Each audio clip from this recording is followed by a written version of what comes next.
going to do this. I told you not to do this. And you said, I'm great. I'm a great salesman. It's going to work out. Salesman. I'm a great salesman. It's amazing. But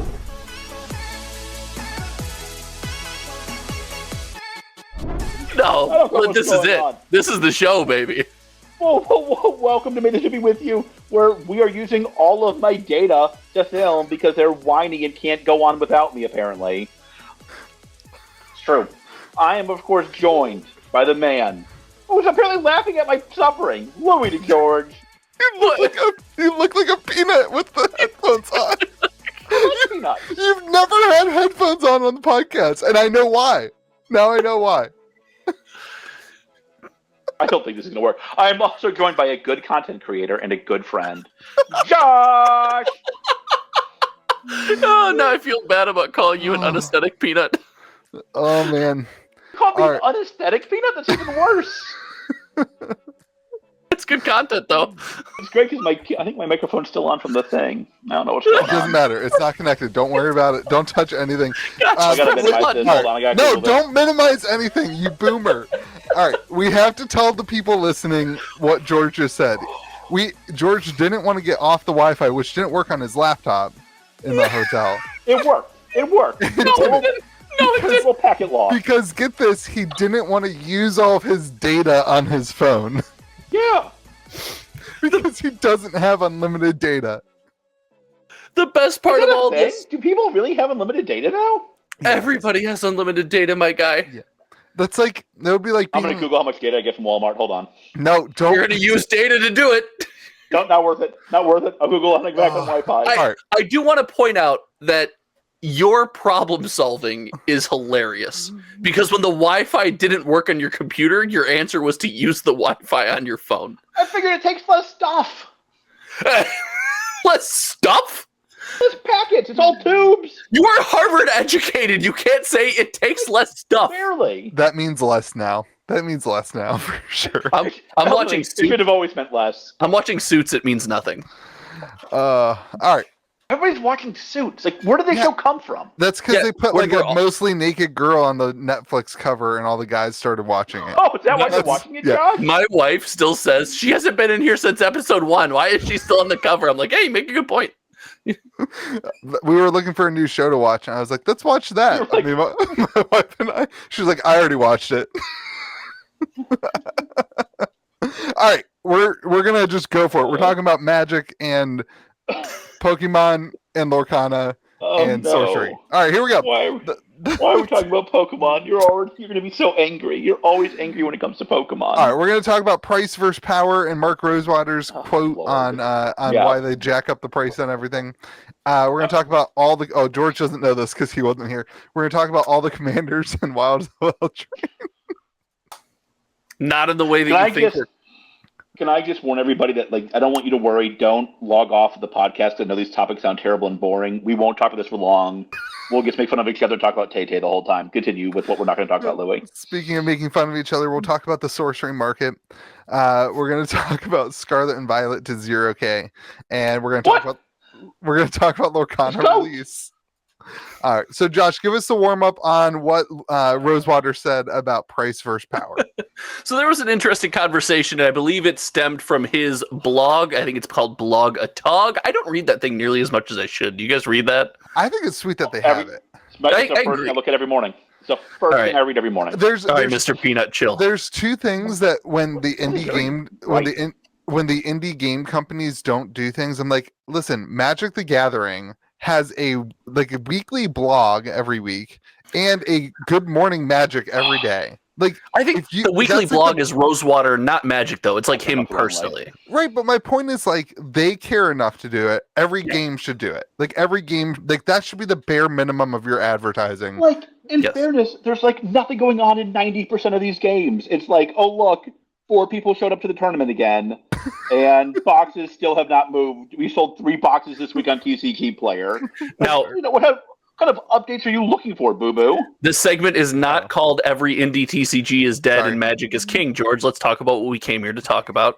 What we're talking about is the fact that in that blog, Mark Rosewater pointed out the fact our game. They would charge less for something like Commander Masters, but they would have to print less powerful cards in the set. semi-acknowledging the secondary market. And the conversation he had was, would you prefer us to print less powerful cards at a cheaper price point? And that kind of spurred this whole, the cost of power, and is this why sets are expensive? And I think that's a really interesting and dangerous road for Magic to go down. It's kind of amazing to me, things like that statement and the things that they said about supply and demand in the fireside chat. It's kind of amazing to me how little I feel like they understand the Magic market. When they were like, we don't think supply changes the price point of things in the fireside chat. But I think, go ahead. But just to push back on that, they clearly cut back the amount of product they were printing on a regular basis. Did they? Why is that clear to you? Because the prices are doing fine, and also they're not sitting on 10 million boxes. Are the prices doing fine? Everything but one set this year is doing absolutely fine. Yes. Hold on there, Pokemon boy. You want to go into this? Yes. Every set that isn't named Commander Masters is fine. Want to go over supply? And they printed less because of the serialized cards. Like, we know that they can't do a second print run of certain sets. And if they want to reprint set and draft boxes into the ground, I am fine with draft and set being on shelves and available for a year. Like, that doesn't offend me in any way. I think they need to. So let's finish up this discussion for us. I think they need to make some real changes to their boxes. I talked to Bozo about it earlier this week. Listen, I think what we've said earlier, what we've said this, basically every week of the podcast is that they're trying to figure out how much value they can capture from the game they created. And like this absolutely reasonably makes customers upset and makes stores upset. But their argument, which is not like crazy to me, is somebody's going to make this money. If I print powerful cards that a lot of people want, they're going to be valuable. They're going to be valuable. Yeah. Why shouldn't I, the creator of the game, the one that has the biggest R&D budget, the one that has to play test, the one that has to print, the one that has to do with logistics, the one that has to do with all these stores, why shouldn't I get most of that value? And this is the tug of war we're seeing with Magic, is how much of the value they create should we reasonably allow them to capture? But shouldn't they also put value on the idea of consistency?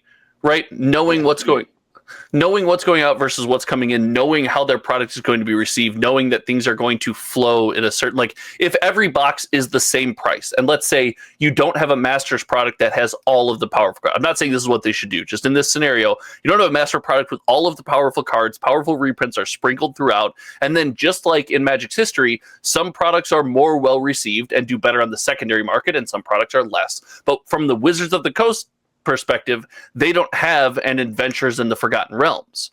Everything is consistent over that period. Most of us engage with the product at a standard rate at that point.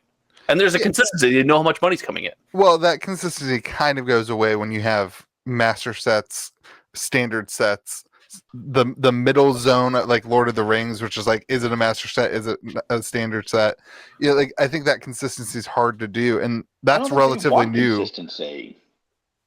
Why is consistency something that's desired? Well, as a store, I hate the idea that I don't know if I'm going to lose $10,000 or make $10,000 every release or break even. There's why do you think consistency would change that? I mean, standard sets have been good and bad. Master sets have now been good and bad. I mean, I don't know why we think that consistency is something that's desired. I think having standard sets be a thing and having banger sets be a thing, I think that's good for them. I think it's fine. I think that's sure, but maybe in that scenario you can't have an expectation where a store is required to order before any of that information is known, right? Because if you're going to problem with distribution, not WotC though. That's a distribution problem. That's a response. That is what do you want WotC to do? Change it what do you want them to do about that? That's a distribution issue. If they want stores, they need to make sure that stores can stay afloat and can. They are pretty responsible for that. This whole symbiotic relationship that stems from their product, in my opinion. They can't control everything, but they're responsible to try to get their hand in as many things as possible to make sure things run smoothly. What wasn't the I- statement from Rosewater mostly talking about reprint sets though? Shouldn't we hone in on like mostly reprint sets? Because like This one is a million degrees, by the way. This one is a million degrees. This one is a million degrees. This one's going to explode. It's going to be that Samsung thing all over again. It's because you don't have an iPhone. I have too much respect for myself. No, I've met you in person several times now. No, you don't. You don't have that much Shout out to Wolves. Shout out to Wolves. So Best restaurant under those train tracks. I want to use a couple of cards from Commander. I want to use a couple cards from Commander Masters. Cyclonic Rift. That's been a $40 staple in Commander for 10 years. You know, Funny. like since return to Ravnica, right? Like that's been since Commander existed, that's been a staple. Why can't that card go down to $20? Like if that card's in this set and the set is half the price of Commander Masters was, let's say set boxes are $175, $200. Why are we upset that Cyclonic Rift is not a $40 card, instead it balances out at $20? Why are we upset? Like Fierce Guardianship, that whole line, Fierce Guardianship. Why would WotC want that to be but why would WotC want that? Like I get why you want that. Well, why like, would WotC want that? Why does it make a difference? Wouldn't they rather? I mean, they could sell 2 boxes for $200, or they could sell 1 box for $400. What would you rather? I don't think that's accurate. Like I don't think that's true. Like it's like my understanding of Commander is it's 1 card in each of the deck, right? Right, but the demand of people who are able to purchase boxes increases significantly. It's different from Brawl. Continue. Not different from Brawl. Brawl has 60 cards. Commander has 100. I'll teach you the differences later. Yeah, but they're both singleton. You just got dunked on, kid. You just got dunked on, kid. Go back to where there's 1 set a year and you can keep up, Duddy. Boom! Oh, man! Louis Learns Magic podcast title. You guys don't even play Magic. So, like, but at a $200 box, they're going to sell way more boxes. Like, George, are you going to be ordering more Commander Masters this week? True. Are you going to be ordering? Are you going to be ordering more Commander Masters? I'll probably try to get some more collectors. That 100. I got them for you. You can have all my boxes at distro cost. I've got them for you. How many you got? Yes. A case. Okay, I'll take your 6 boxes. Okay. A case is, you know nothing. A case is 24 boxes.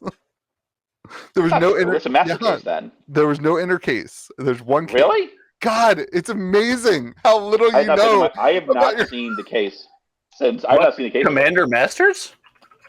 I don't think you're right. This is the case. This is it. There was no inner case. It's right here. Sleeve stuff. No. I don't want your open case. Wait a minute. Are you trying to like sell me your weighed packs? No, they're not weighed. They're useless. They're worthless. Commander Masters collector booster box case on TCG players. TCG players wrong. You guys are wrong. Okay. Trust me. Okay. There's no inner case. It's been discussed by a lot of people. Is it you? By a lot of people. There's no by a lot of people. I believe you. I believe you. Raw deck. Yeah.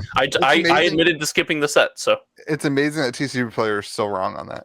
It's like people are ordering a case and getting. It's a trend for people to be for TCG player wrong about how many boxes are in a case. Well, no, people are ordering this. They're getting 6 boxes at least, though. Yeah, he's dissing something. He's dissing something else. Okay, so like my point is that Josh, George is against it, right? George, I think what you're missing is in scenario B with the X number of cheaper boxes versus the 1 more expensive box, you get more people involved. You get more people hooked. It's more on the line, more fish on the line, right? Maybe at the margins. Like, listen, like, I don't think, like, your average player for Magic is not buying a $200 box or a $400 box. They're buying a $50 fat pack. Shout out to fat packs. Like, that is how most people bring them back, baby. I just had a fat pack at White Castle for dinner tonight. We in our stores we should just call them fat packs. We should just duct tape. Let's just duct tape draft boosters together and call them fat packs. The gift fat pack. I want to write fat pack in Sharpie. Dude, that's what we should do to monetize. That's what we should do to monetize May the Zoo be with you. We should write books based on the set, and like it's us writing a book. You can't read and you're writing a book. Yeah, we'll use ChatGPT. We can write books based on the set. And then George, you're crushing it with AI this month. He's all over it. No, I have a different company that we can use to write this. Don't worry, I got your back. George, we can save your company. We can save your company by selling. Don't worry, I'll steer him in the right direction. I got this. Selling May the Zoo be with you fat packs. Okay, Google, find bankruptcy attorneys. How to sell. When I'm your last hope, it's time to call the right people. You're a good friend and a good content creator. You won't lead me astray. I love how he sucked up to you too. No, it's mainly. I'll tell you later. He learned some code language of George. I'm not allowing George to talk about the matter. As a member of the Hometown TCG board, he is bound to secrecy. Love it. That follows. All right, back to my question. Josh, are you okay with cards like a Cyclonic Rift, a Fierce Guardianship, cards that are not reserveless, not quote-unquote investable, losing half their value in order to have a master set at a more accessible price range for more people?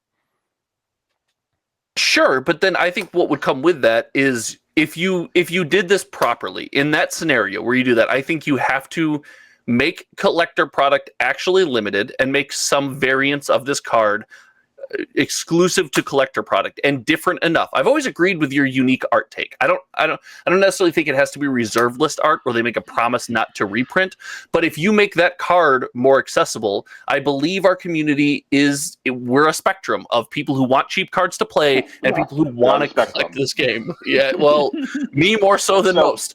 But you have to satisfy a range of that spectrum. So you need to create a variant of that card. Now, to Magic's credit, they've done a pretty decent job with this recently, where there is an expensive version of something if you want to collect it, and there is a cheaper version. We just don't focus on that relationship. Go ahead, George. Sorry. This goes into a conversation I had with Bozo when it was 10 trillion degrees in line waiting for my cookies. At Disney World. Story. Were they baked, or was it just dough? Should I go get them? They were only $7 for a £1.50 cookie from Disney World. I was like, £1.50 of cookie? I was like, buy me one and send me one. I'll pay the shipping on that. That's worth it with the shipping. I won't deliver it to Wolves, baby. Gideon's is goat quality. How many of those do you have in your room right now? Turn the camera on. Show it off. No, I can't do it. Sorry, bud. I'm running out of batteries. So by the way, that's the wrong question. The wrong question is how many were in my room. How many wrappers are in your room right now? That's the more shameful question. That's the more shameful answer, I'll be honest. We've all done shameful things in a hotel room, like eat 20 cookies. It's fine. It's so bad. It's so good, though. I'm sure the White Castle will power through.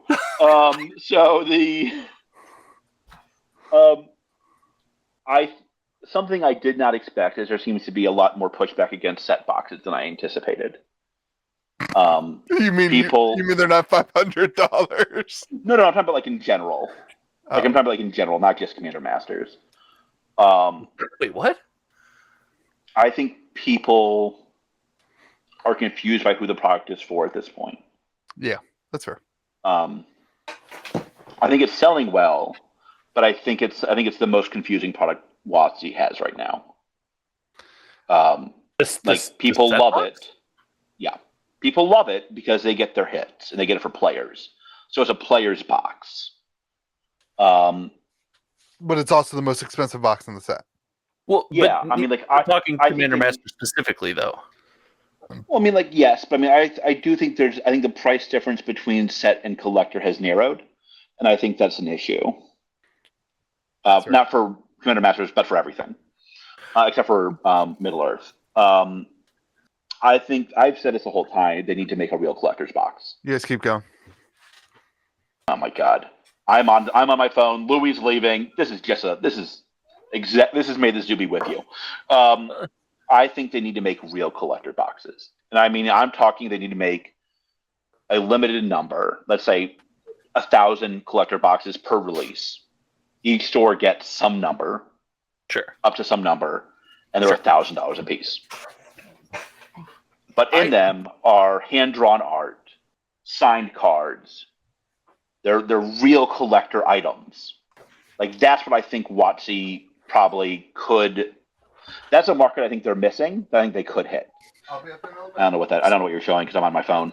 So, I agree with you. They need to find a way to make collector boxes collectible, right? And yeah, containing variants that you can't get elsewhere goes a long way. I don't like the fact that you can get the same art, like the special version of the card is the same art, just a different foil. That doesn't work. But as far as the Brothers War, March of the Machine, tanked. Those have you seen how low those have tanked? Yeah, Textured foils are selling for $30. As they should. Well, I did a Friday Morning Magic live stream last week, and Urza. It was great. Oh, by the way, those are available to everybody, but you get the best stuff if you're a member of Josh's YouTube channel. See, I told the member of the board. Everybody, stop watching right now. Hit pause. Pause. Nope, do it at the end of the video.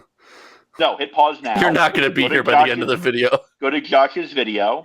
Oh my God. Hit become a member. I thought you were a good salesman. You said you were going to do this. I told you not to do this, and you said, I'm great. I'm a great salesman. It's going to work out. Salesman. I'm a great salesman. It's amazing. But collector boxes could be what they were in Brothers War, Phyrexia All Will Be One, March of the Machine. That, to me, is a fine collector product. They all have serialized. But they all have a reason to chase the box. Those cards on the secondary market are something that we have proven that we will covet. So they kind of have leaned into this a little bit more with March of the Machine, too, where you have, I think 5 of the Praetors have different artwork on the serialized cards. Yes. And you can see the prices of those cards are higher than the other ones. 100%. There's no, this is my biggest gripe with serialized cards. I think it's a great move. I've supported the whole time. They've got to lower the numbers. Yeah, I don't think so. They got to have an out of 10 version, an out of 50 version, and an out of 100 version. Why don't they? That's going to work for a while. That will work. They will do that, and it will work for a decade. Sure. It'll work for a while. I mean, I guess we're using it the bigger market. Well, you have a bunch of serialized cards in sports that are also worthless, though. Sports has an element that we are... That's the point. But sports has an element we're currently missing in Magic the Gathering, and that's an emotional connection. People are rabid fans about these athletes. They feel like this deep connection to some of these athletes. I know some Magic fans who have a pretty deep connection to Magic. Yeah, we have also said we have lost the emotional connection because of the rapid release cycle, the lack of block printing, things like that. We don't have the chance to get really involved with a set. I think the difference is people who play Magic have a deep connection to Magic, period. I know I was talking to somebody about this the other day. Shout out to the guys in my store who want to stay and play in the store until 1:30 in the morning. Except for Donald, go get a job. That's their enjoyment. This is their friendships. It's their hobby. It's more than that. It's not just group. It's their friends. It's their family. It's their place of being. It is. It legitimately is. It's people that they. It's West Virginia, George. It's probably their family. I bet you. Dealers. The average the people who you know as your regulars at your LGS would consider the other people at the LGS as much as family as anybody in their family, and that's the emotional connection to Magic the Gathering, and that's why people are emotional about feeling priced out and feeling like it's not for them, because it's more than just they can't afford the cards. I think that's fair that there's this kind of community aspect, and that's why people don't like the higher prices. I mean, listen, I just think they need to separate out. They need to make collectors whales. Yeah, I kind of like that. That also means you can mess with the price of everything else. Right. So you can lower the price of set boxes and raise the price of collector boxes. Get your cabbage. I think that's just from my seat. I think that's a massive whiff. Let's say there's 2,000 collector boxes, and let's say they have an MSRP or a fake MSRP of $1,000. Sure. You don't think they're going to sell out? I think they're going to sell it instantly. Yeah. But isn't it, Josh? Is that not better than $80 Midnight Hunt boxes, $90 Midnight Hunt collector boxes? Yes, I guess. But I'm arguing for what we're doing right now, not $80 Midnight Hunt boxes and not $1,000. The Magic. I think it's better than a $200 collector box that is barely collectible. Yes, I do think it's. I think what we're doing right now is better because what is happening is you are seeing people open things from the collector box that they are truly enjoying, and it's regular people. It's regular people are reinvigorating the idea of collecting Magic the Gathering. People who can't. You're talking about serialized cards in the standards because I don't see any of that in Commander Masters, right? Like you're talking about. Yes, and if it's not serialized cards, it's if they do custom art in the $200 collector box. It's stuff that isn't repeated in any other box, that ignites the fire of normal people to collect Magic the Gathering. $1,000 collector box here. A $200 box of 200 pieces of cardboard is not for normal people. Yeah. Right. Like that's a lot of money. It is. It's for far more normal people than 1,000. More. I think. I would say it's not for far more normal people. Okay. I mean, if you look at the bell curve, it's not that much more normal. Boo boos. I think $1,000 is probably too high. I think $200 is too low. I think there's a lot of room in the middle there. Like maybe let's go with like $500. So is the Lord of the Rings collector box the perfect collector box without the One Ring? Without a one of one. The Lord of the Rings is so weird. Like, listen, the Lord of the Rings collector box was perfect because it was Lord of the Rings and because the hype cycles that they created were incredible.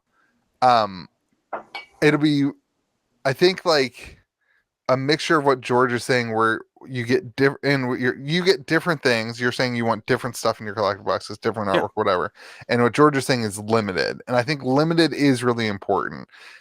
Like I think you have to have a cap, a very, less than a lot less than what people actually want to make it a collectible thing that people enjoy having and want to buy the next one of and want to. We've always said the right number of boxes is demand -1. Yeah. Wizards have shown that they disagree with that. The right number of boxes for every set is 1.5 times demand. Because they're building things for 5 years from now.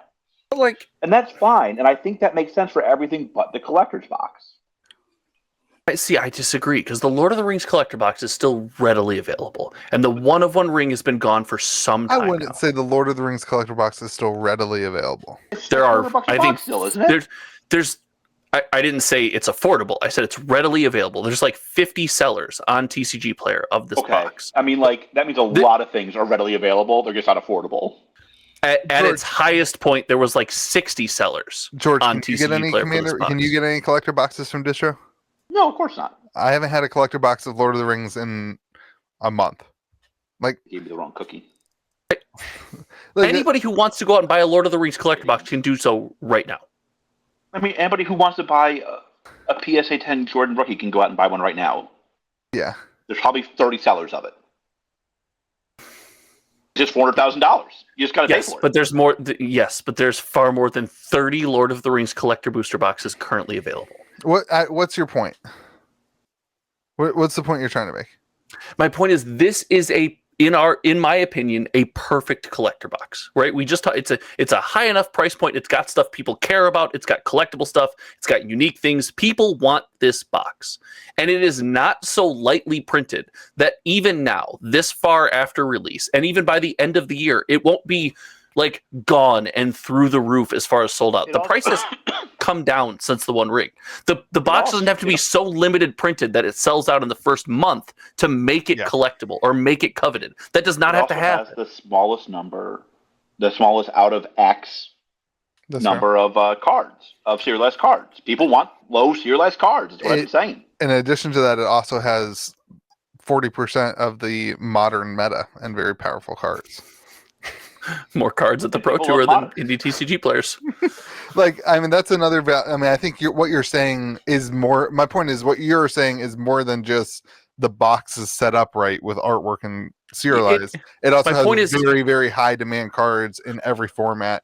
And the Lord of the Rings IP. My overarching point is that it doesn't have to be so hyper limited that it's a run on it and then it's gone to be a collectible and coveted item with our community. That does not have to be the case. So I think collector boxes maybe should be a one wave at distro. In other words, you can't order them again. So maybe it's even. I mean, frankly, if you want to go a little bit less, a lot less than George, it's not even like a limited number. It's like if you order if you're gonna order, you get your allocations, so you can still get 100, 200, 300, 1,000 boxes if you're a big wig like George. But like there's not going to be any more. So like distro doesn't have them again. Like I think that would be a good statement for collector boxes. I think that requires WotC putting the screws to distro, like we talked about earlier, right? Because I don't think WotC is telling distro to hold back collector boxes. I think that's probably a function of distro itself, right? The second side of that is like Amazon, right? Like the supply needs to stop after release is my point. Maybe not just from distro, but like WotC needs to not put out boxes.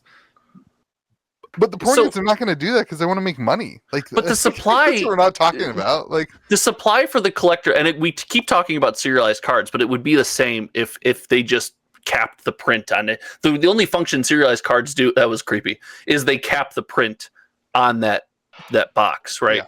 So that has happened, right? There is a declared and limited supply of those boxes for these sets, and it's working because those sets are so stable in price, and they're out. There's more of them than were needed on release, but people keep going back to them. They keep buying them, and they're clearly people aren't buying items they don't want at $220 a piece. So what I'm saying is that's the butter zone. It doesn't have to be this thing where it's $1,000, and if you don't get it, you don't get it, and it's SOL, and that's what makes it collectible. People are still wanting that box, and the items in it are still collectible in that way. The only caveat I would say against that, in my opinion, is that the cards in most of those boxes, maybe with Lord of the Rings excluded, I guess with Lord of the Rings excluded, don't have any real like excitement. Like even serialized cards from Brothers War have dropped considerably, right? Like you're seeing a lot of serialized cards. They've dropped, not considerably, but they've dropped. Yeah. I mean, there's a lot of them under the $200 threshold, right?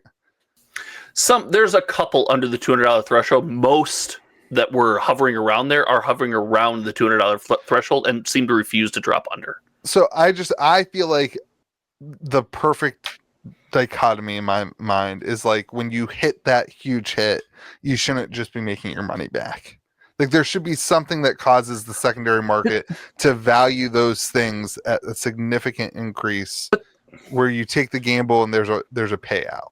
But that's when you hit that huge hit. If your example is the huge hit, it's the $1,500 serialized card where you make far more than your money back. Yeah, there are hits where you just make your money back, but there's a wide range of possible financial outcomes with the current box. Yeah.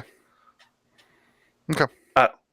I think you're right. Your example of Adventures of Forgotten Realm and $80 boxes, that was trash. They did it wrong and it wasn't working. But they've made a move, and I just advocate against let's make a drastic change now because it feels like it's working. The sales show it's working, and the value of the box show it's working. The problem is like things like Dominaria United isn't that long ago. And I mean, Commander Masters is a perfect example too. Like they are making some changes in some boxes, but a lot of them are still not working. Yeah, like, they tried the thing with serialized cards, like how to make the box coveted with this thing with Dominaria United. And you're right, it did not work. Come on. Special guest appearance. Another appearance. This is getting more and more regular here. The only content creator in the house we like. Hi, Josh. George. Hi. That's the Dick George that can read. Can you go back to bed? She's actually teaching him to read right now. We just talked about this. Is that true? That's nice. Yeah. I like that. That's nice. All right, let's move on to... Okay, let's move back on to all the commanders. Hey, sweetie, just open some of those cards back there. Just open some of those boxes. Just open some of those boxes back there, sweetie. Let's move on. Josh, what are we moving on to? The commanders for Wilds of Eldraine, the ones you guys added without me. So the discussion was he wanted to talk spoilers for Wilds of Eldraine, and it hit me that I don't care to talk spoilers of Wilds of Eldraine because all they do for every set is they just show us 40 new commanders, right?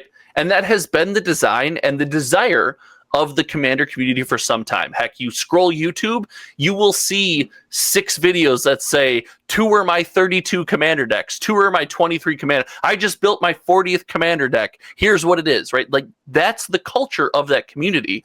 And that is part of the reason where something like Commander Masters doesn't hit as hard as it would have in the past. But that's also part of the reason why these standard sets, with standard being a dead format that isn't played, do so well. And Wilds of Eldraine is set up for probably massive success because of that design choice.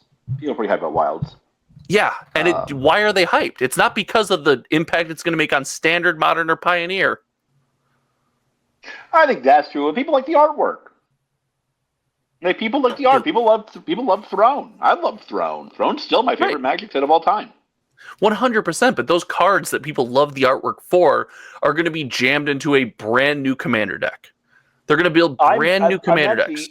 I am pretty surprised they're going back to Eldraine so fast. I'll be honest. I'm not. That it was a cash cow. It's a well. I mean, but like, man. That was a rough set for the meta. Like, it's such a rough set for the meta. I know it's a rough set for the meta. That's how you know. It's like, that is like the proof positive that you know it was real bad when I know about it. Right, but it's one of those things. I mean, that's the reason. Then going back to Eldraine so fast, and I was surprised because it messed up the meta so bad the first time. Destroyed the meta of every format. Did you already tell your take, Josh, about not liking not being excited for the set because of Commander? That was not my take. That's what I remember. We were taking. Josh, have you become Louis? Just watch my channel. I have been hyped about Wilds, which I have called Throne. But I will become a member, which you can too. I hate you, George, so much. Wait, hold on. You're going to become a member of his channel, but you're not a patron of mine? He's in your Discord already. What else do you need? What did you say? I'm going to become neither. Oh, gotcha. You're just farsing it. I did not say I was a member. I said you should be a member. HometownTCG.gg. Go there, sign up, become a member. HometownTCG.gg. Let's merge forces, Louis. It's always been this way. It was always going to happen. We could be the 2.GGs. Well, oh my God! Do you think GG.gg is taken? Oh, of course. .gg. .gg is a great domain. I don't know why you're so upset $100 about it. a year. That's wild. That's what I pay for my cell phone service. Well, that's true. Well, that's because you use so much close data. Because you don't have unlimited data. Yeah, but you guys have unlimited. I think we'll go to Mint because it's even cheaper. I've had unlimited data since like college. Once You're 12 years old. That makes no difference to me. The first time that I went over on data, I was like, oh, I should just pay more a month to have unlimited. This is gonna happen all the time. Like, I'm not gonna throttle myself. I have zero self-control. What am I gonna do? Not watch The Office on the? I'm Louis. I'm moving. I'm shaking. I need to be connected. I remember being in Boston on a train and watching The Office and getting the notification that was like, "You're at 85% of your data," and being like, "Oh, I'll just pay $20 to watch The Office." If there's not Wi-Fi, I don't watch a lot. That's crazy to me. I use my phone in the car as a hotspot for my kid to watch Netflix and YouTube. The time. On like a 7-hour trip. Oh my God. Yeah. That's pretty intense. It's fun. I listen to Tay on Spotify. I don't know how to get us back on track because I wasn't here when you guys started talking. So Josh, that topic's done. We're done. Next. Oh, okay. Josh already gave his take. Great. All right. Well, we're 40 minutes in. Let's talk about the sorcery market. It's dead. I like how you're looking around at us like I have any. I can't tell you the magic market. I certainly can't tell you the sorcery market. You didn't want to take. I gave you a take. You didn't like that. I hate being the guy that has to transition us and start the conversation. It's like super awkward to not be able to pass it on to somebody. Is in a good, great, or bad place. I think we're going to find out in a minute. I also think it is doing well, maybe.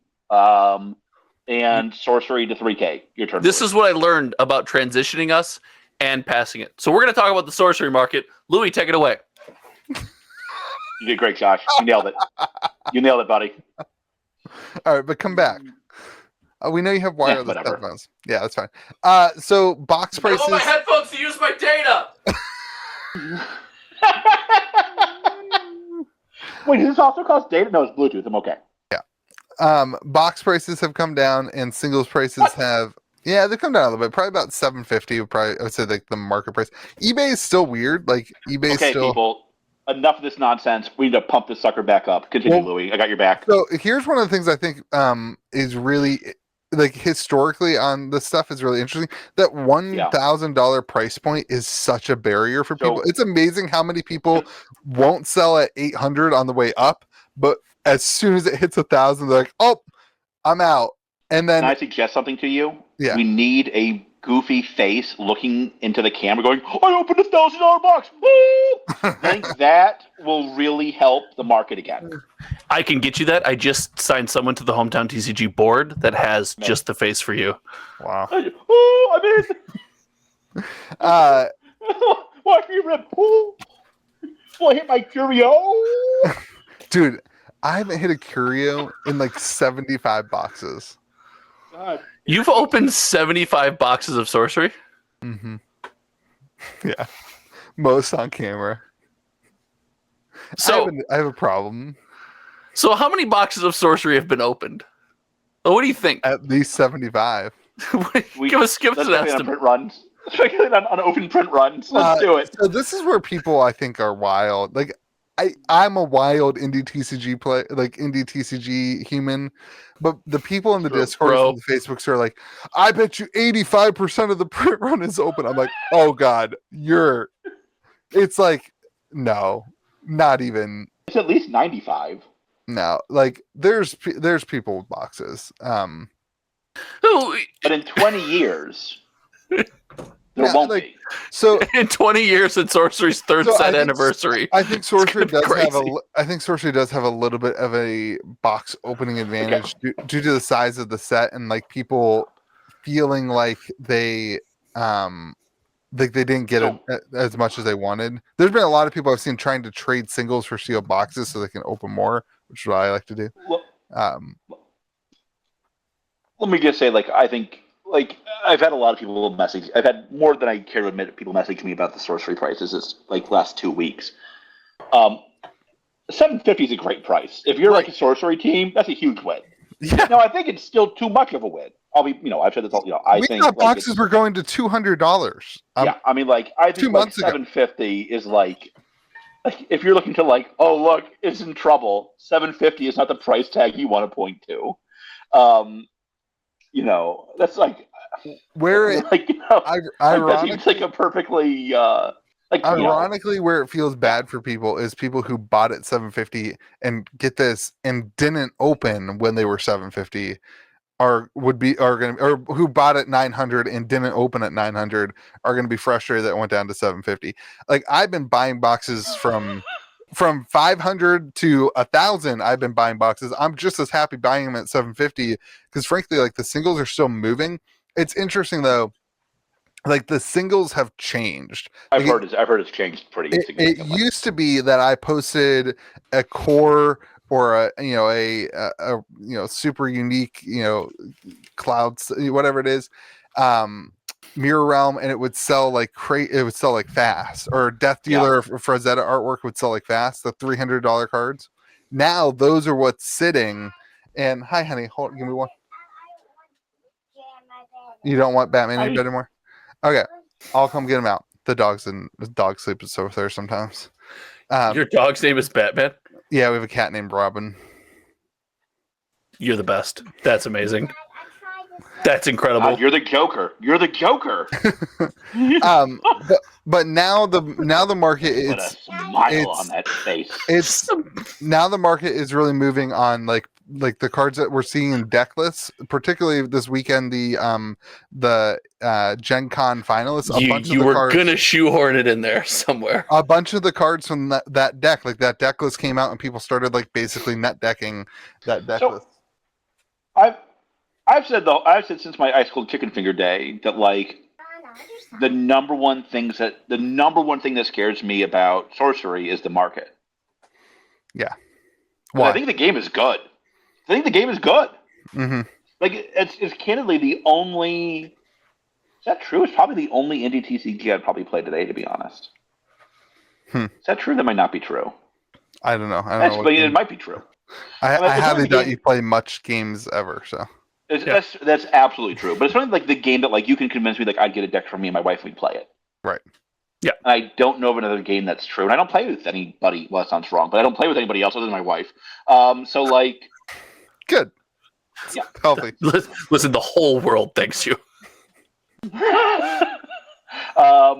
Like, it's a good game, and what scares me is like, well, there'll be too many people going, I opened $1,000 box, whoo, that the market goes crazy, and like people don't open boxes to play with them.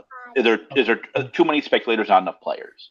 Well, and I think that's something I was gonna say. Like right now with alpha, it's 100% speculation, right? Like very few people are opening a $700 box to get the playable singles they need.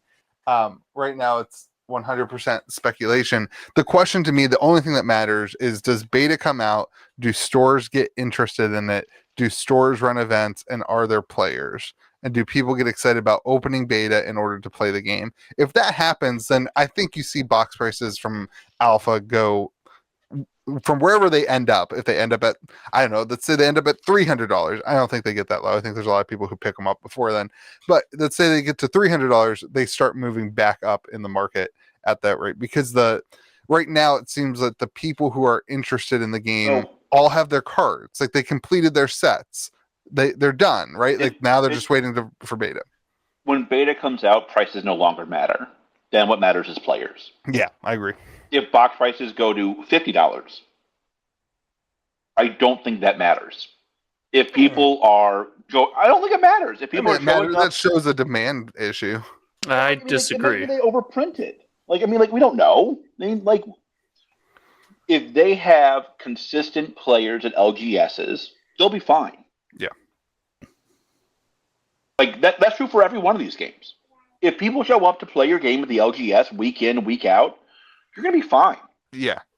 The trick is getting that number and then growing that number. And that's what we've seen TCGs struggle with recently. Is even those that can get a solid player base, they have the same player count that they had 2 years ago. Right. Like, games need to grow to be healthy. And I think that will be the big test for Sorcery, is can you grow the player base without sets? I think that's pretty hard. I've been pretty public about that. That's fair. But, like, their theory of the case is that they can. And, like, we're going to find out if they're right or I'm right. And candidly, I'm rooting for them. I like the game. It's kind of nice that beta comes out, like, beta acts like a second set almost, because of, like, the way that the releases work out. So the real interesting question for me is, after Arthurian Legends, that gap between the next set. But I don't know. Release it for Arthurian Legends yet, do they? No, I don't even know what you were talking about, to be honest. I mean, like, and that's what scares me. But like that right? matters. That's what scares me. It's like, I've always said this. Like, Louis can do the goofy face videos looking at the camera to open a $500 box. That works for 20 weeks. I'm not sure it works on week 30. So listen, that works. Watch it on week 30. That works extremely well when the box is $750, $850. Yeah, that's true. That does your $50 price point. That video doesn't play. Sure. I don't care how excited. I don't care how excited you are, because if I really wanted to experience, I could go get my own box. Bingo. And that's why people watch, because people like watching. They can't open any more boxes. I think I said this 2 weeks ago, that was the reason that people watched your box openings with such fruition, is because they can't open a $1,000 box. And I think you yelled at me. I felt very sad. I cried a little bit. There was a real life tear. Yeah. I think you should probably talk to Kara about that. I need to angry about random things. It's the best part of this podcast when it's hot and feisty for no reason. What's up? I think what we're going to see a struggle with is the players being incentivized. We have seen games with some pretty cool gameplay, some pretty rabid fan bases, and even those games in between sets, in between releases, have ups and downs with their players showing up, right? And what's coming around the next corner that always brings you back is that next release, right? So sorcery's got to find that thing. And again, maybe it's the fact that people are so fed up by getting so many sets of other games that they're like, you know what? I'm going to commit to this and just do it even when I don't feel like it because I believe in the cause. And that could be the case. Fairy tale, but I mean, like, here's the way I view sorcery is this. I think the team is doing a good job of getting out. The OP kit looks good. Great markings on boxes for stores. Yeah. They're doing what they need to do. The issue that I have with one set of years twofold. A, will people lose interest? And B, there's no room for error. There's no room for error. No. If you have a bad set, you have a bad set for 12 months. Yeah, that's what Magic does a great job. You have a busted set for 12 months. Like, and you're like, oh, no, that won't happen. Every game has had this problem. 100%. You will not find me a game that has not had this problem. Yes. So, like, every game has banned cards. Every game has had these issues. So, like, for me, it's that's what scares me with sorcery. But like I said, I think it's a good game. And I think I don't think the price reflects anything close to reality. No, like, I love the team. The little bit of gameplay that I've got my eyes on, it looks incredible. But just in a realistic scenario with how TCG players and enthusiasts work, how the brain functions right now, it's going to be such a divergence from everything we're used to. It's a very all-in strategy. Yeah, and I wonder how much of that can be adjusted. We haven't seen a game like this come out where the focus was a more casual environment. So, like, let's say a card is just way too overpowered. We've never seen a game where it's like okay or accepted for an LGS to just be like, hey, locally we're banning that card. Like, I could see something like that happening where it's like, because the game is focused on a more casual environment, maybe they're okay with stuff like that as opposed to the other thing. So if that comes out, maybe local communities can solve it themselves, and that's just an accepted thing. Like, that's true for every game. Is it though? Like, what game is that not true for? Like, I mean, like, if I came out and said a card from Magic the Gathering was banned, everybody's like, no, if it's legal, we can play it. But like, that's the attitude of a competitive TCG. Like, there are Friday Night Magics. Magic? Like, oh, stop. There are Friday Night Magics. Hold on.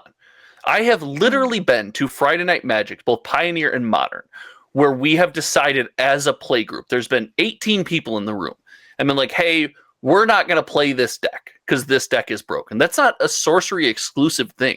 People, this whole idea that the power level discussion... I've never seen that before, so I guess I'm just wrong. Well, the whole idea that the power level discussion is relegated to only Commander players. This thing we've been perpetuating for the past like 3 or 4 years now. It's just not the case. Like, not it, fam. Yeah, I guess that's how he feels about having the power. Listen, if you go play Commander at GameGrove.gg, this is the kind of respect. You can have numbers related to Commander, where it's like Commander like 1, 2, 3, or 4, something like that, where like it relates to power. But that's not new.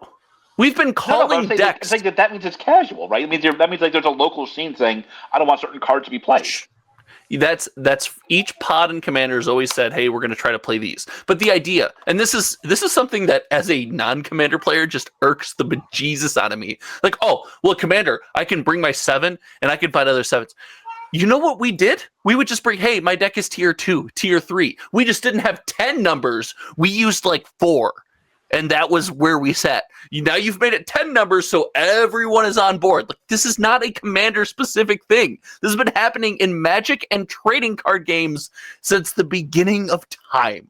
Like, since before Commander. I know, Magic existed before Commander, and this happened then too.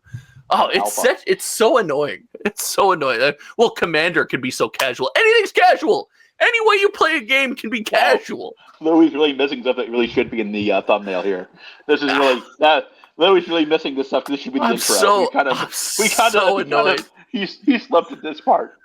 It's just so annoying. So yeah, are you going to ask for beta? You going to get some beta? You going to play it?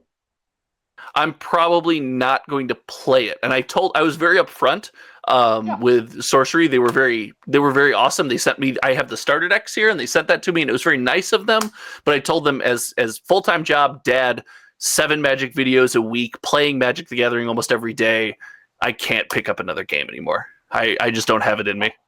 So I will certainly be playing it. I mean, again, like, I really like the game. I really did. Yeah. Um, I'm leaning into I'm going to collect it. I'm excited to collect this game. I have basically, and you know this, I've been trying to sell all my cardboard. I'm done with cardboard collectibles. Like, I think I have like.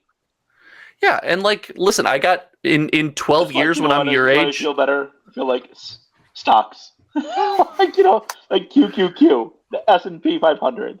But I don't. We've talked about this too. That's not why I collect cards. I don't. Right. I don't have an unknown number of sharks, some of which are on display and some of which will remain in the vault until the end of time because I think they're going up in value. I don't. Buyout. I didn't. You should join the Shady Buyout Group. I didn't accidentally win this graded Maze Mind tome. That the Shady Buyout Group is not sorcery related; it's Magic related. It could be sorcery related. Why aren't you doing sorcery? This is the time to get on. It's ground level. I've got. That's not why I collect, George. It's not because it's a stock. It's because when I come down and I look at it on my shelf, I get happy. That's why. Or it reminds me of extreme failure. The sorcery artworks are so cool. Some of the cards are just like it's just fun to look at. And like I want to say one more thing. The playable singles are really cheap. Elites, which are rares, like all under $5 basically. But the cards are what? Rares are under $5. I would hope so. I mean, like that's the playable cards. Is there one per pack? Yeah, of course. Don't we kind of dunk on Magic for that though? What? Yeah, for having Josh. Card values that are like, I opened this box, I got 14 rares, and all of them are $2.50. Like that sucks. No, we harp on Magic for having $300 boxes where you open it and you get $75 worth of value. I've opened $12,000 worth of sorcery in the last week and made all of my money back. Like, so there's value in the boxes because like the way that the box is laid out and the collectability of it. So if that's the case, why is somebody who has the financial means seemingly not just buying every sorcery box and opening it? Because like it seems like an infinite money loop. Well, so first off, until this week, really, finding boxes in any considerable volume was very difficult. And there are people who are doing that. Like, there are people who are actively buying $12,000 worth of boxes and opening them. Look at the sellers on TCG Player and how few sellers there are, and how many different cards they have listed. Is sorcery on TCG Player? Sorry, not TCG Player. eBay. I'm at eBay. Gotcha. The people who are selling sorcery cards regularly on eBay, there's like 3 or 4 people, and they are all opening boxes. And then I have my single store, GameGrove.gg. If you want to support the channel, go do it. But I can tell them better. If you do that and you're not a member of Josh's, tell you a better way to spend $5. Charge double. It's a better way to spend $5. But like there's a demand for, and I'm sure to buy a single rare that's one per pack of a game that's been out for 5 minutes. The biggest question for sorcery is how far does that demand decrease with beta?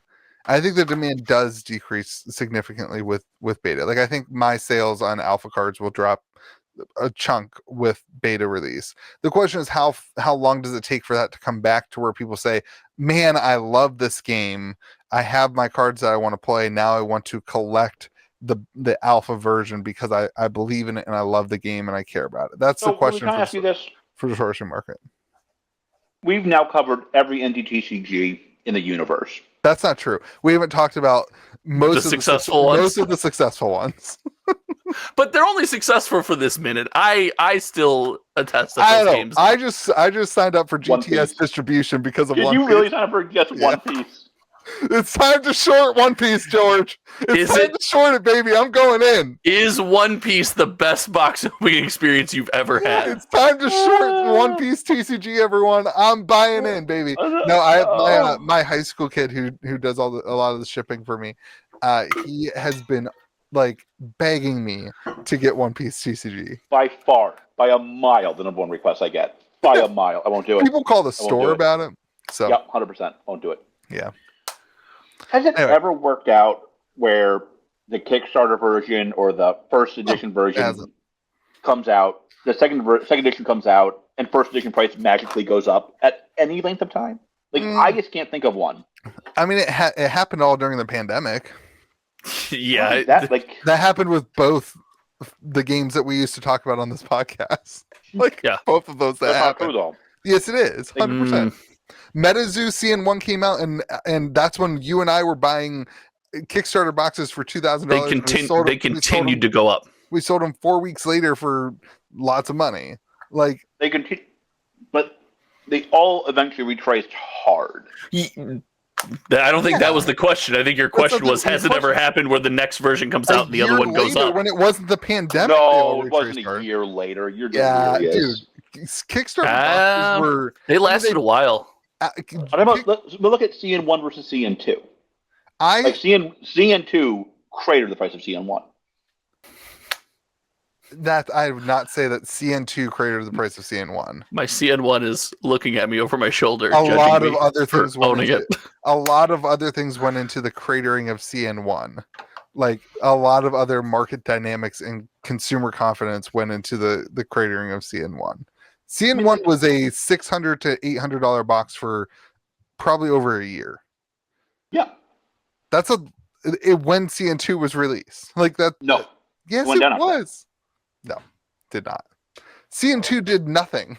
Like, CN2 was a box of cards. Yeah.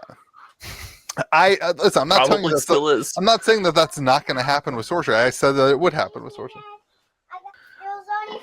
Actually, this is perfect timing because the guest we're about to have on the podcast is the only human being still actively opening CN2. She's out. She's out of CN2. Oh, you can get some more, buddy. I don't know about that. I'll give it a distribution cost. I think that I'm not saying it. Like I think one of the things with Sorcery, frankly, people are excited to open beta, and so people who are itching to open Sorcery and are opening alpha will open beta because it's way cheaper and way less risk. But there's some of yes, that's true. But there's some of that's tied to. It's argument I've heard before. It's like it's like remix. Some of those people. I'm not saying that the alpha is not TCG remix.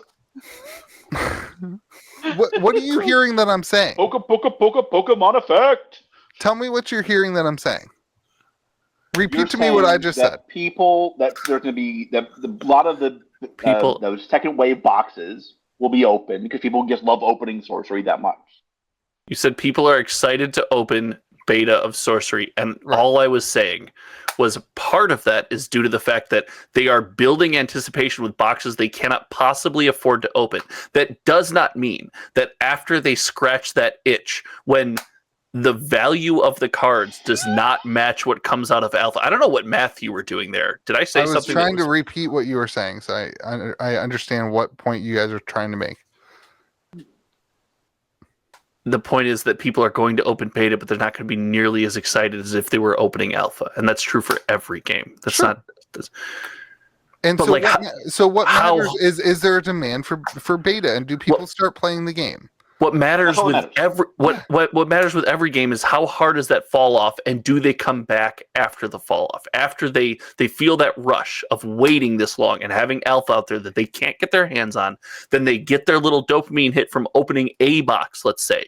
Do they come back for box 2 and box 3? And do they keep coming back? That's what matters.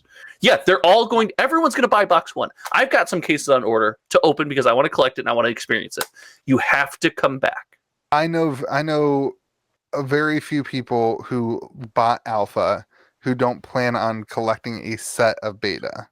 Like, oh my God. People, most of the people who I talk to don't have a full set of alpha. They're not going to get a full set of alpha because alpha is too expensive. And frankly, as alpha prices and the uniques drop in value, they are starting to buy them because it's now more accessible to them.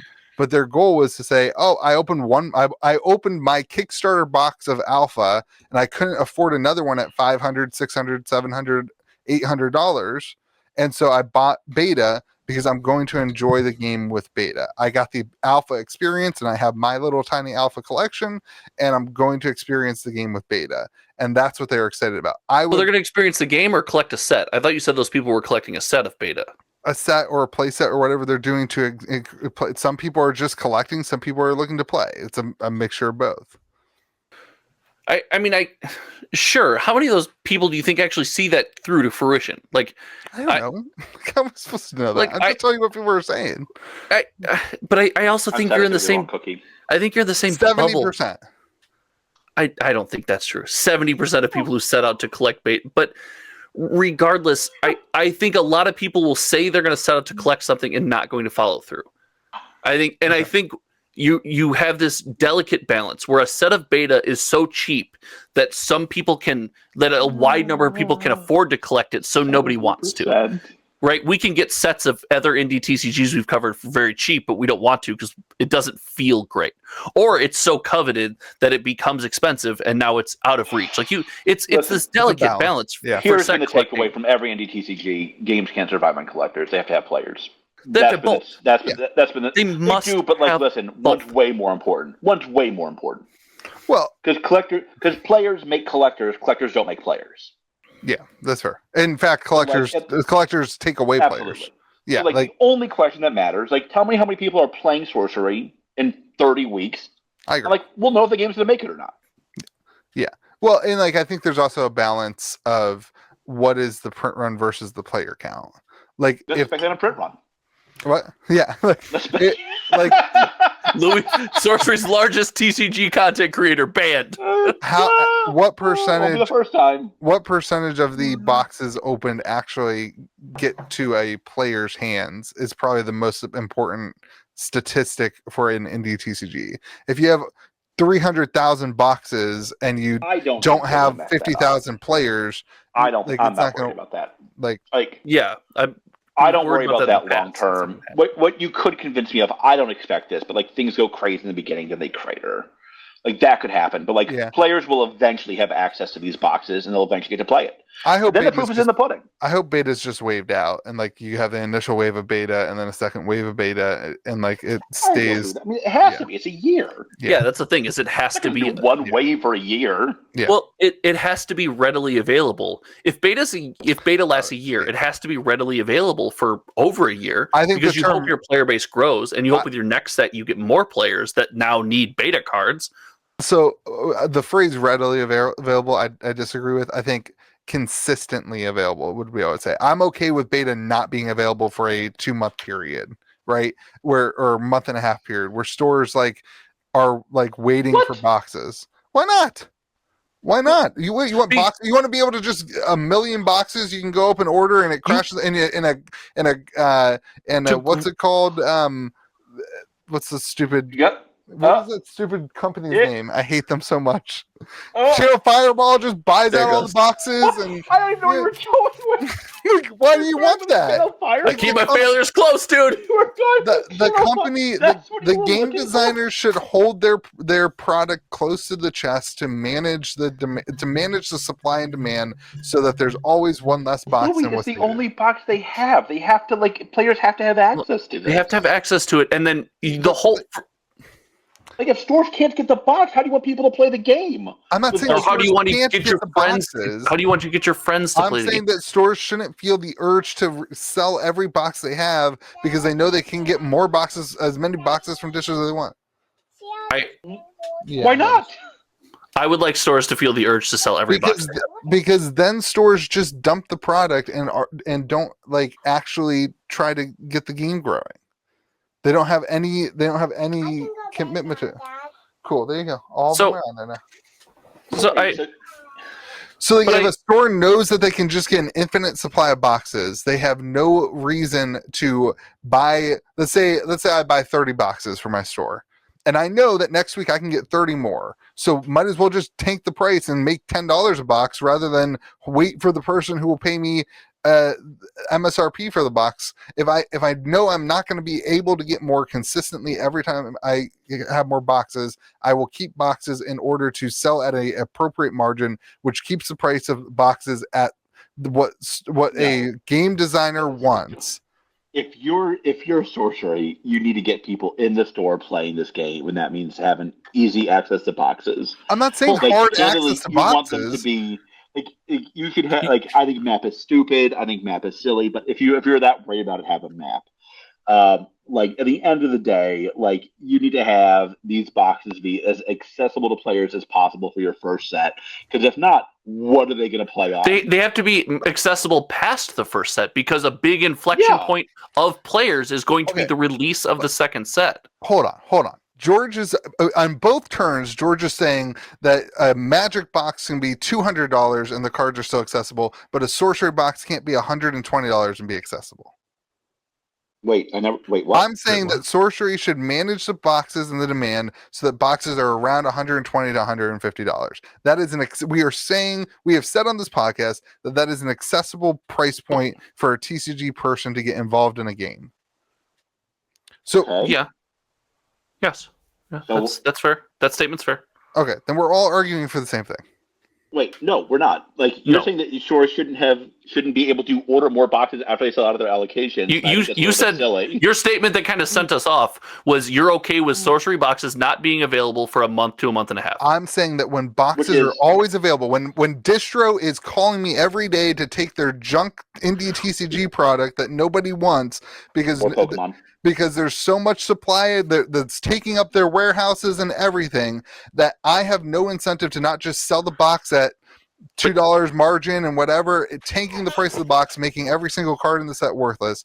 I'm saying that Sorcery should scale the product so that at times you can purchase the boxes and you know that there's going to be another time that you can purchase the boxes. You know it's not out of print. You know there's another run coming. This is exactly what Lorcana is doing. I think we've swung too far. That up, and they've admitted this. They're like, that's why their second wave is so much bigger because they hit the panic restock button as fast. No, as they've announced that there's going to be more waves.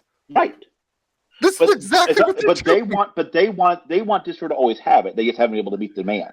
But their goal is to have it at Distro. But Louis, I think we swung too far in the opposite direction, right? Where Distro's calling you every week to try to dump boxes on you or try to get you to take boxes to get something you actually want. I think that we've gone too far.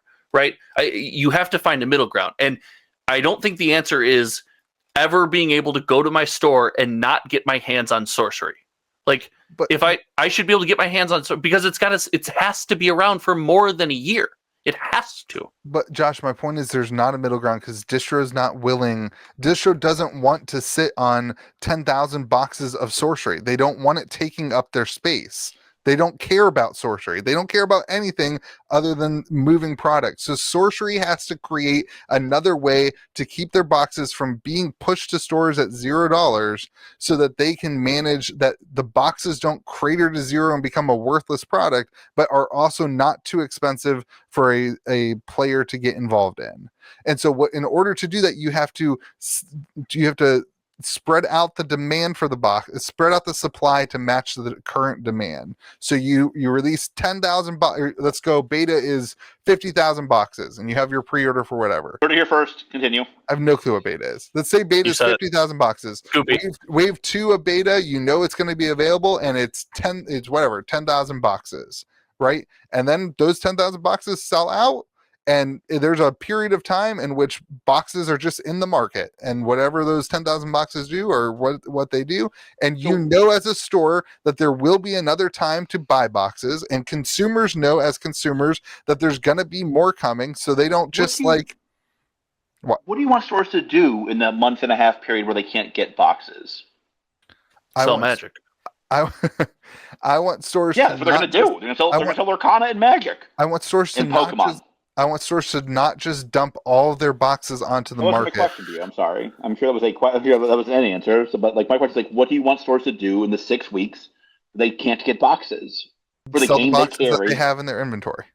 So you want stores to store the boxes, but not Distro or the shouldn't stores direct. The word store means somebody that stores product for people to buy it. That's literally what the word store means. I don't understand. So why do you think that will help anything? That if stores are just now hoarding the boxes, won't that make them more? They're not. They're buying the boxes. They don't want to have that on their books either. Nobody knows the demand of a store better than the store.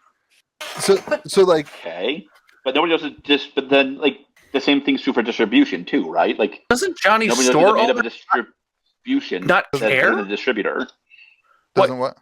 Johnny's store owner doesn't care. Johnny's store owner sees 5,000 boxes that he can sell and make $20 a box, or you can hold on to for 6 months and make $40 a box.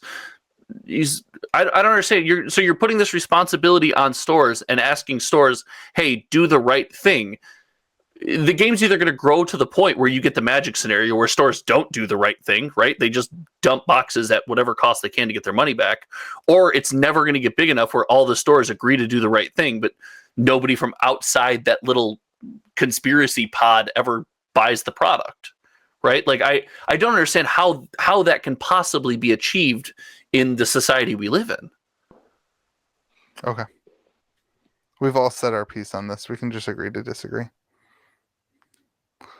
I guess I just don't believe that stores are just going to What a salty little punk. do the right thing. What do you want? I Little- disagree with you guys. I don't think you guys are understanding the inherent issue of why these indie TCG boxes fail, because the distros order, they have too many boxes.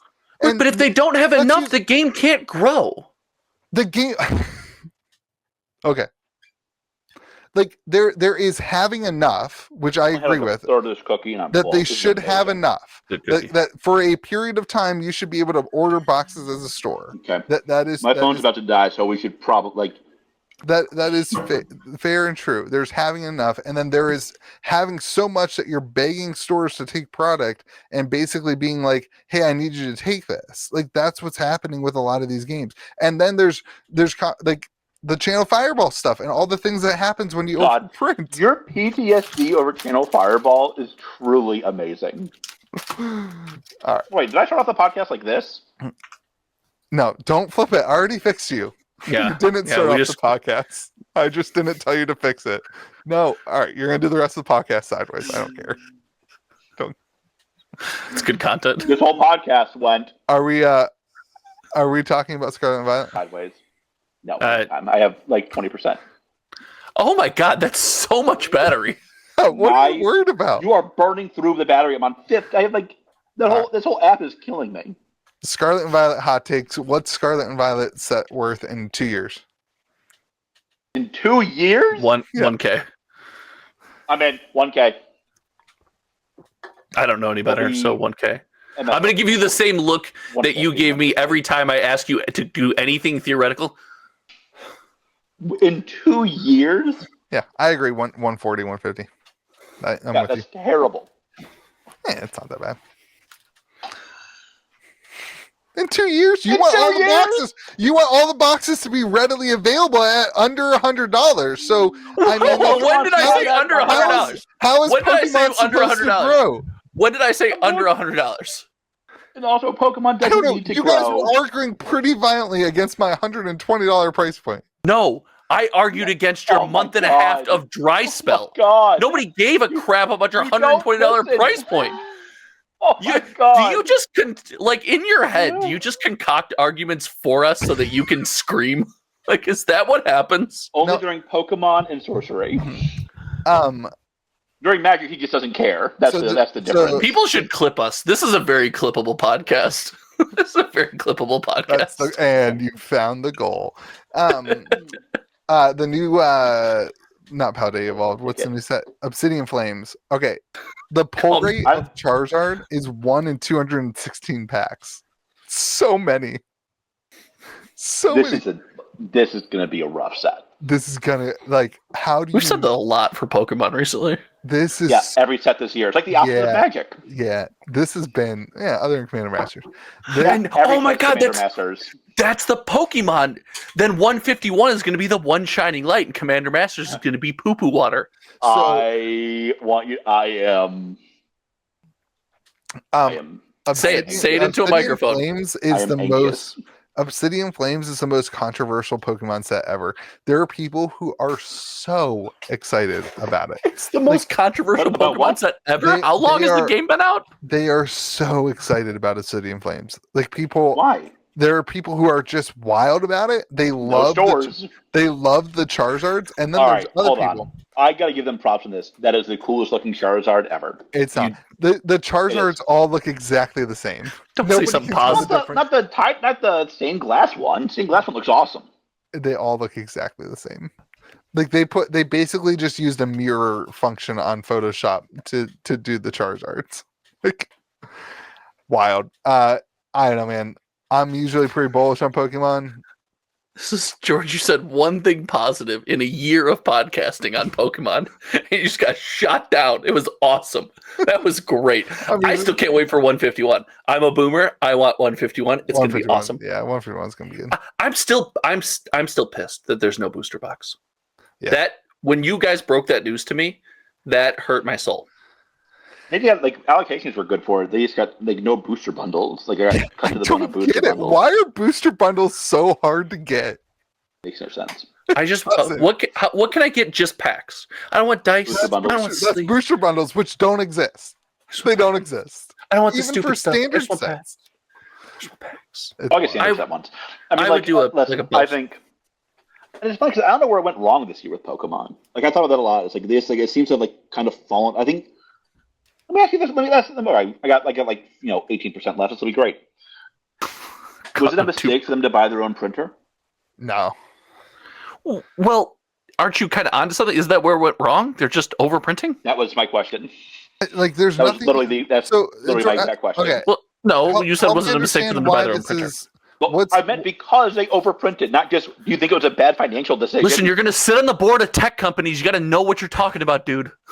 Yeah, it's called bankruptcy. What's the difference between this set and Chilling Reign?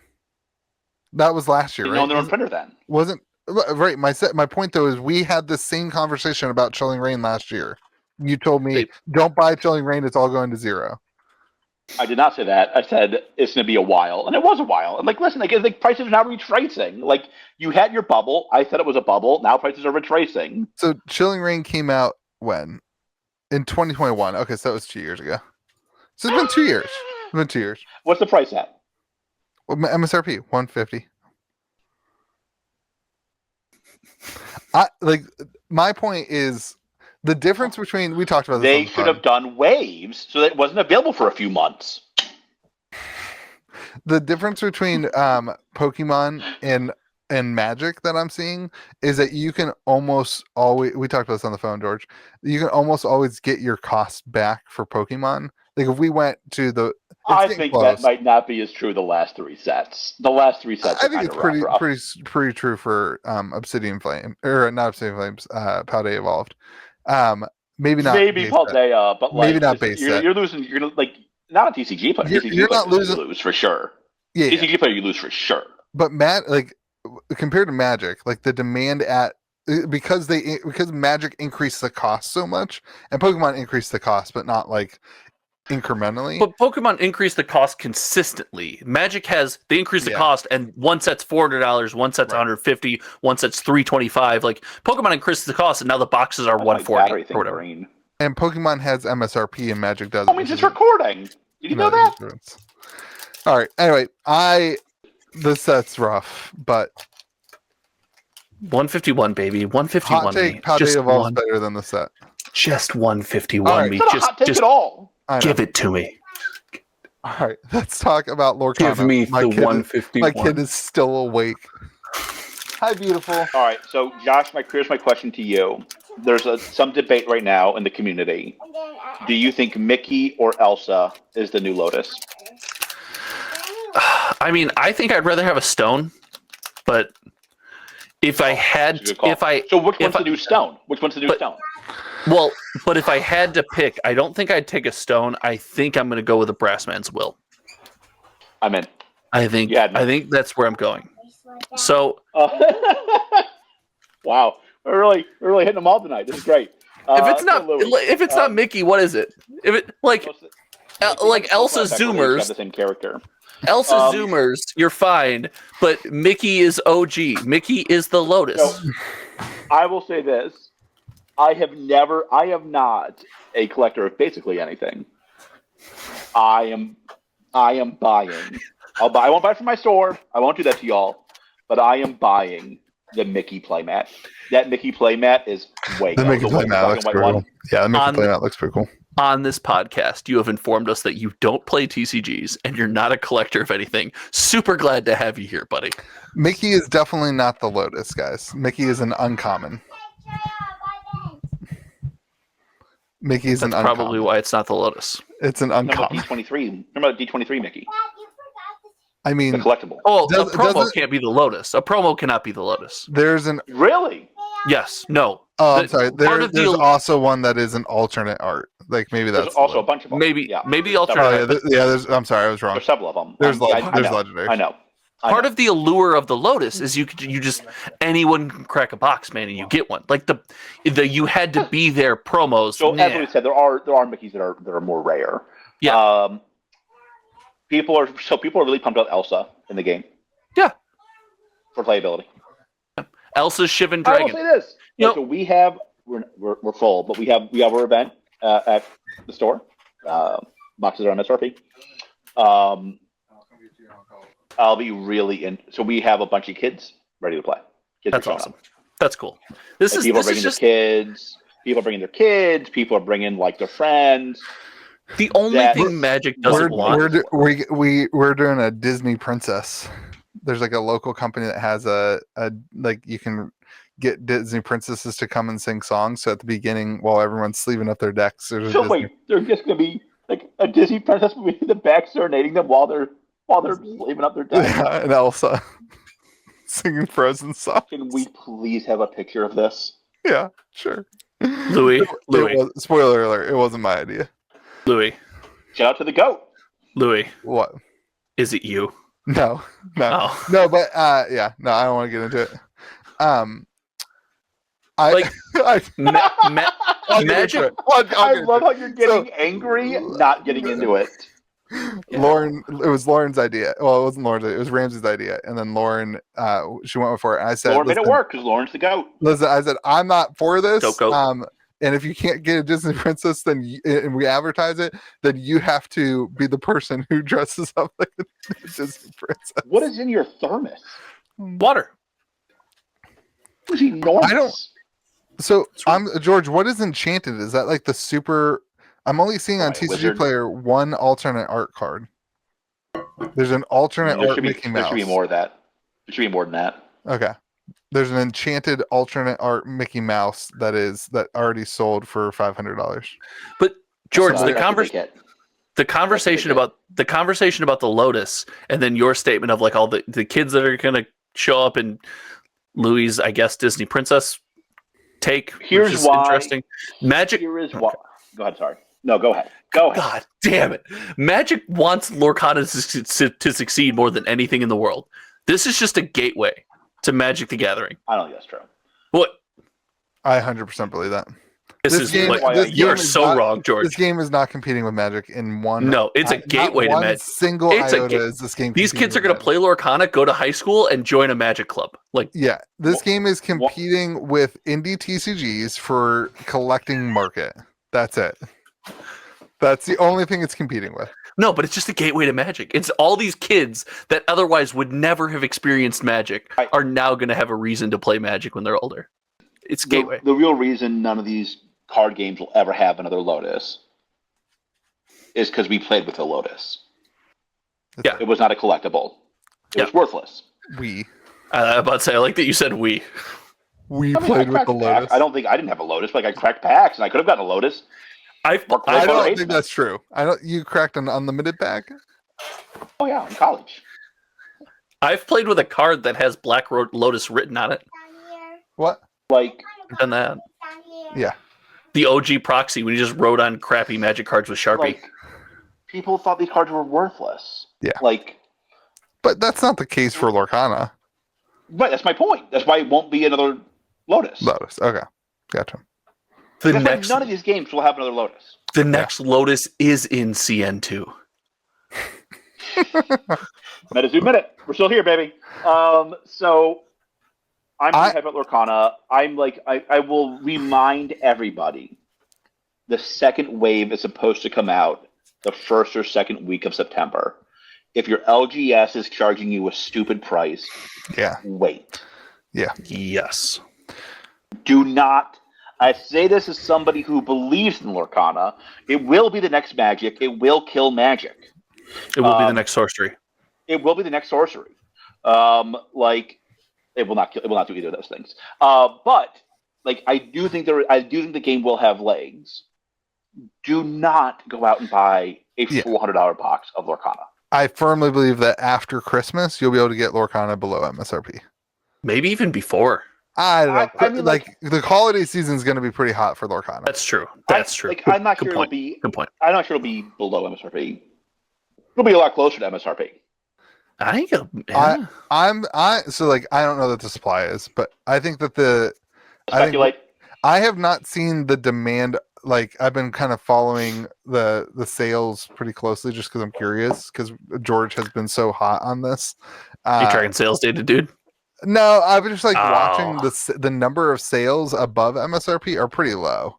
Like they're not flying through boxes. Like there was like 10 boxes sold on TCG Player today at $300.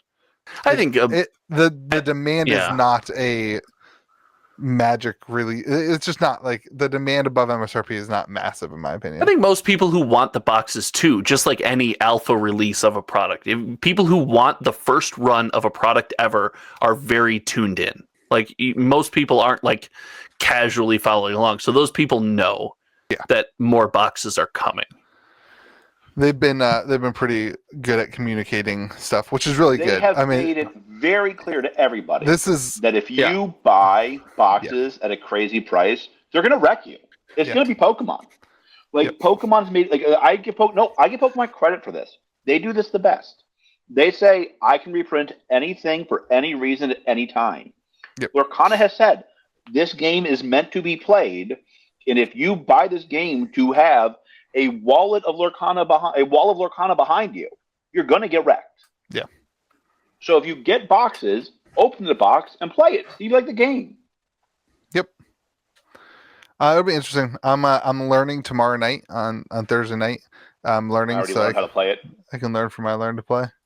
Hey, give me some feedback on the gameplay. I'd love to hear how songs are goat. You're not going to care about the gameplay, Josh. I'm not gonna. I've made this very clear now, apparently, because I've been put on blast. Louis tried to tell me that I don't play Magic, by the way, which is hilarious. I asked you when the last time you played Magic was, and you told me two times in which you played video games. You started that conversation by saying neither of you play Magic. That's fair. And then you ended that conversation by saying you trying to say that you play more Magic than Josh. Is that where this went? And then he tried to say, daily. "Oh, you don't play Commander, so you don't play Magic." Yeah, I did say that. Because he's very kind to the people around him. You don't play. You do. I'm sorry. You do play Magic. You just don't play Magic the Gathering. I play Magic Online. Right. Because I have a 10-month-old and a full-time job. Oh, you use a kid card, you lose, Louis. Sorry, boss. That's the rules of the podcast. Well, no, I use both of them. I also I have a job. Yeah, that one. That's the one that got me. I mean, I have 2 kids, so I also have. Never mind. That's it. We should probably end. All right, everybody. Thank you for joining us. It's been great seeing you. Reload site. Hold on, cancel. No, don't hit anything. Don't touch it. Listen, if you've enjoyed spending time with Bozo, myself, and Mr. Peanut, make sure you hit the subscribe button, click that like button, share this video on popular social media platforms. Josh, go become a member on Josh's channel. Hey, members of my channel get exclusive content at least. What do they get? One video per week, man. One video per week, man. Channel badges, emotes with my face in them. Emotes with my face. One video per week's what non-members get on my channel. It's actually true. You don't do content anymore. And Josh doesn't play Magic, and you don't do content. And you still crush me. Why does this exist, God? I'm so tired. I've been trying to make content this week. I was just like, oh my gosh, I'm so tired. Oh, watch a hometown TCG video. Don't try to make content. Go lower rent, less effort, and just do. I can't wait till summer's over. Summer is the biggest scam of all time. It is the biggest scam of all time. Oh, what, George? You have 11% battery. You're worried your phone's going to die? 3%. It might die. It's time to go. All right, everyone. Be kind to the people around you. May this be with you. And also with you. All right, guys. Okay, bye. Bye. Bye.